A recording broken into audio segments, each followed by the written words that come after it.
officially, Amazon has scrapped its plans to build a new headquarters in New York City. So what is the fallout of that? We'll give you a background on exactly how it played out. And then it seems like everybody in mainstream media is really angry at Alexandria Ocasio-Cortez as a result. We'll give you reasons why they are saying that they're upset and then reasons why that is absolutely false. So stick with us through this whole story. First, here is the timeline of the Amazon headquarters. They had a nationwide search. They settled on 2 locations, one of which was New York City. And as of this Monday, according to a report from the New York Times, everything was fine. Mayor de Blasio and the governor, they all put their differences aside and they were coming together to endorse this project. And then on Wednesday, there was a meeting that de Blasio said out of nowhere, they just took their ball and went home. This is the statement released by Amazon justifying why they are taking their ball and going home. They said a number of state and local politicians have made it clear that they oppose our presence and will not work with us to build the type of relationships that are required to go forward with the project we and many others envisioned in Long Island City. The New York Times characterized it this way. They said it was staring down a decades-long commitment to political climate in which everything the company did would be scrutinized. That's how they characterized it. So that's an interesting little. God forbid. Yeah, God forbid, exactly. And we'll get into more details of that in a second. Alexandria Ocasio-Cortez, in the wake of all this, tweeted this. Today was a day a group of dedicated, everyday New Yorkers and their neighbors defeated Amazon's corporate greed, its worker exploitation, and the power of the richest man in the world. That attitude toward it was not taken too kindly to by Joe Scarborough and the Morning Joe crowd, as you'll see in this video with Donnie Deutsch. Shocker. When you have Alexandria Ocasio-Cortez, who I find extremely dangerous at this point, I hope she doesn't tweet that, who are you, Donnie Deutsch, I don't care about you or anything, because basically she has Twitter following and that's her power base, to basically come out and say, as you pointed out, what a great thing it is. We can take that money and give it to teachers. It doesn't exist. It's an abatement. $27 billion. We put down 3. That's business. That's what happens. And you attach this to the Green Deal, and you are handing President Trump now gets to go, oh, the Democrats don't want jobs. The Democrats don't want companies coming to your neighborhoods. The Democrats have a Green Deal that wants a 70% tax rate, that wants jobs for everybody, even if you just hand it to you, that just tuition, hand it to you. Socialism. We are in a dangerous place, and if people in the party don't start to speak up against people like Alexandria Ocasio-Cortez, who is young and dynamic, but does not know what she's talking about, and her cohorts, some of these new, fresh, progressive faces, are gonna hand the presidency back to Donald Trump. I want everybody to understand that. That's good. All the buzzwords. I hate fresh faces. That's the worst. So there was that. Here's just one. Okay, do you want to chime in? I gotta say something about that. That was one of my favorite clips. It's good. He had all the buzzwords: socialism, the danger, handout. It's like all the good ones. That was establishment 101. And sometimes people say, ask me these days, hey, why are you against Morning Joe? He seems to take on Donald Trump with more fervor than many other shows. That's true, and I appreciate when he does that. But I don't. It's not binary. I don't have to agree with everything Scarborough and his guest hosts do, even if I agree with him on Trump. So, but they are the establishment, and so Trump's outside the establishment. That's true, but also in a dangerous way. But Ocasio-Cortez, Bernie Sanders, Elizabeth Warren, etc., they're also outside the establishment. And for the rest of us, that's the answer. For Donnie Deutsch and the Morning Joe crew and the establishment, that's the danger. And if you notice, he said that's not the way things are done. Exactly. We don't like the way things are done. The whole country does not like the way things are done. And this is basically the establishment being saying, be good boys and girls, know your role. The way it's done is that we hand out billions of dollars at a time to corporations with no accountability. And so now when you go to challenge that, well, that's inconvenient. It's just business. Yeah. It's just business, that's what he said.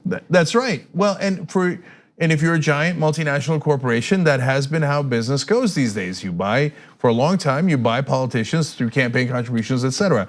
Now, look, in this conversation, there is a real interesting debate to be had. Are the number of jobs potential jobs, worth the tax abatements and the et cetera. So let's have that conversation. But to say that, oh, it's danger if you don't give billions of dollars right away to Amazon, it's preposterous. Right, and here's just one more tweet that was cited that morning, as it wasn't just Donnie Deutsch. Mika Brzezinski, in hawking her new book, said the same things. Joe Scarborough himself said the same things. They quoted Andrew Ross Sorkin, said, "There is a financial literacy epidemic in America. Quick lesson, NYC wasn't handing cash to Amazon. It was an incentive program based on job creation producing tax revenue." So they're on a $3 billion pile of money, we know that. But it would create tax revenue. There is a report from the ITEP that says this. Amazon nearly doubled its profits to $11.2 billion in 2018 from $5.6 billion the previous year, and once again, didn't pay a single cent of federal income taxes. The company's newest corporate filing reveals that far from paying the statutory 21% income tax rate on its US income in 2018, Amazon reported a federal income tax rebate of $129 million. And then they add in their report that that's actually negative 1% tax that they paid. So that is the financial, if I'm financial, that's how I feel. I feel financially illiterate because that doesn't make any sense to me. Yeah, and for Andrew Ross Sorkin and Donnie Deutsch, they're like, what do you mean? That's the way things are done. We always give giant breaks to multinational corporations and they get all the money. You paid more taxes, I don't care who you are in America, sales tax, whatever, you paid more taxes last year than a company that's worth $1 trillion. Now, that's not an accident. They did rig the rules. They rigged it so that they would have, they said they were gonna close the loopholes when they brought corporate tax down from 35 to 21%. Did they close any loopholes? No, they did not close any of the loopholes. That's why the loopholes allow them to pay zero in taxes and get $129 million back. So we've been over this 1,000 times in 1,000 different cases. When the football teams go and say, all right, I'm gonna leave your town, you better give me tax rebates, et cetera. At the end of the day, they're supposed to pay taxes like you do. And when they don't, that is actual money that does not go into the federal government. So there isn't a $3 billion pile of cash sitting somewhere, but there would be if they paid their taxes. And so they're trying to get us to fight amongst ourselves, the different cities and the different states. Well, if you don't give it to me, somebody else is. And this is a mob move by Amazon to say, hey, you know what? Okay, or you could be swimming with the fishes. I could go over there to someone else. And what does Morning Joe and almost all the establishment media do? They aid and abet that ideology, which robs us all of the tax money that we all need for schools, cops, firefighters, you name it. And then they turn around and go, well, hey, that's just the way things are. That's exactly why we elected Ocasio-Cortez, to change the way things are. Yeah, I think that when you say that was the way things are. What's most inspiring about this to me is that this is a victory of politics and activism against unbridled corporate power, which has been basically unabated my entire life in this country. And it's just rare to see a victory like this over probably the most powerful company in the world.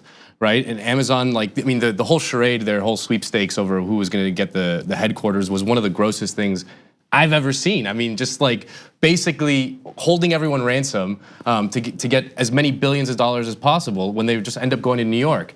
And I think that the fact that they went to New York was significant, and the fact that New York is the most unionized city in America, I think was a significant factor in this whole thing and why they had to step down eventually. Yeah, as we mentioned, one of the things that Amazon had trouble with was that the city was going to hold them accountable. Yeah.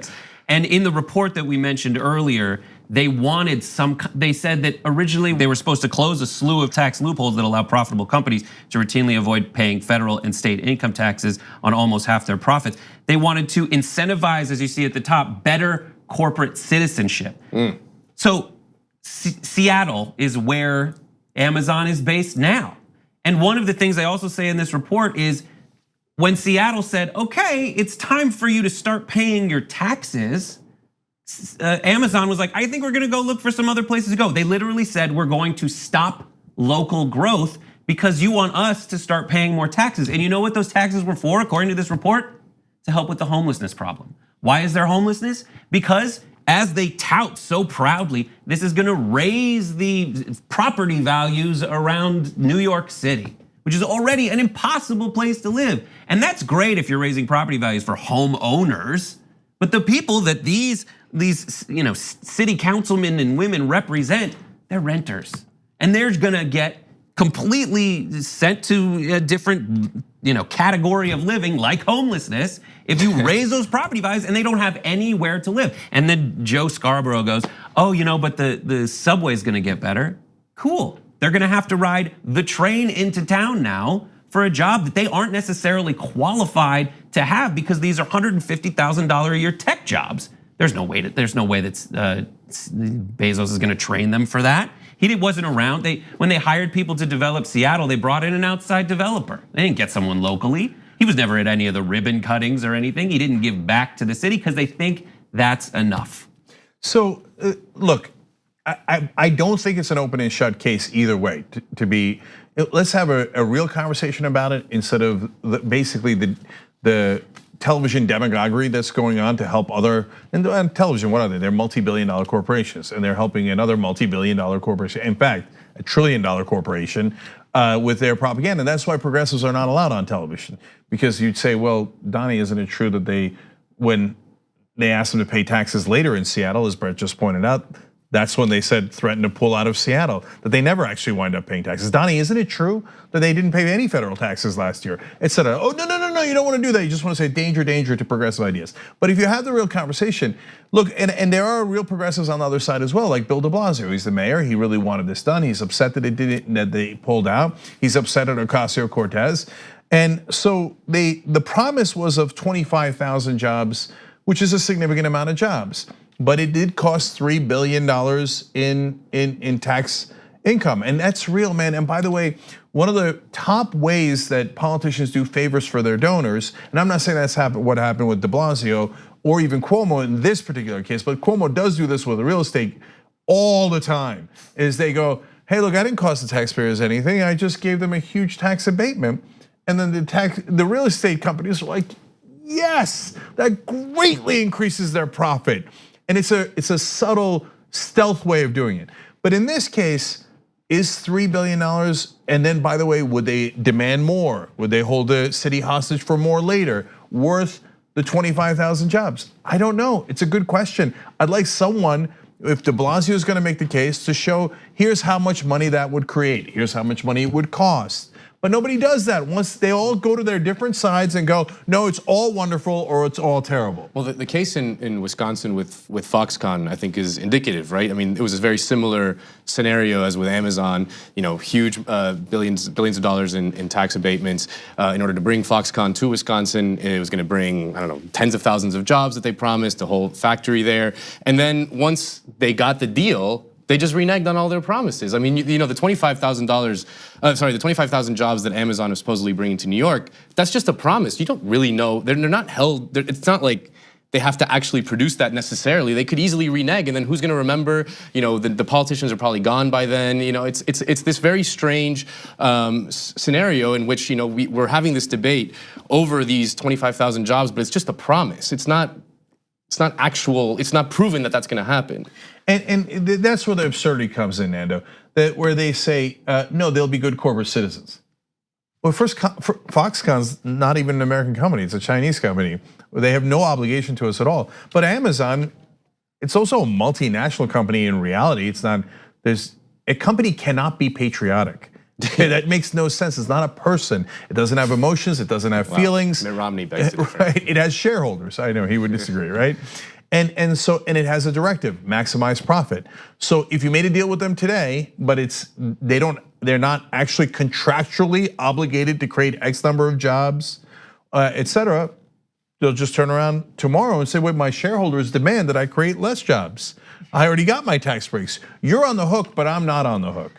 So I would have loved to have been part of that decision-making process, and that would have been an interesting thing here. But it doesn't appear that we had that kind of actual intellectual argument over what amount of money is created and what amount of money is cost. And it's weird that they say it'll incentivize better corporate citizenship when every other argument they make is like, we're just doing what the market demands.